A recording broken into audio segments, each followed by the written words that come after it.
Siamo in compagnia di Jessica Floris, la presidentessa dell'Associazione Ippica Genonese. Jessica, illustraci la 16ª edizione del Rodeo dei Cavallini della Giara a Genoni. Certo, questa manifestazione si svolgerà in 3 giornate. Venerdì 20 intorno alle 10:30 al Museo del Cavallino della Giara si svolgerà un convegno dedicato alla tutela e valorizzazione del cavallo nel territorio. Invece sabato 21 ci sarà un'intera giornata dedicata al mondo equestre con l'inizio intorno alle 10:30 ci sarà un piccolo mercatino, un'esposizione dedicato alla cura del cavallo, mentre invece durante questa giornata dei noti maniscalchi cercheranno di cimentarsi e far vedere a tutti noi il loro lavoro.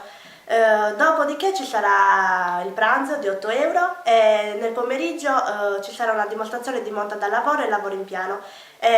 Dopodiché sempre la cena di 8 euro, ma la vera e propria giornata dedicata al rodeo è il 29 settembre, in cui intorno alle ore 15 i finalisti di qualche rodeo svolto in Sardegna si cimenteranno ad aggiudicarsi questa finale regionale. Anche per questa giornata è previsto il pranzo e la cena di 8 euro.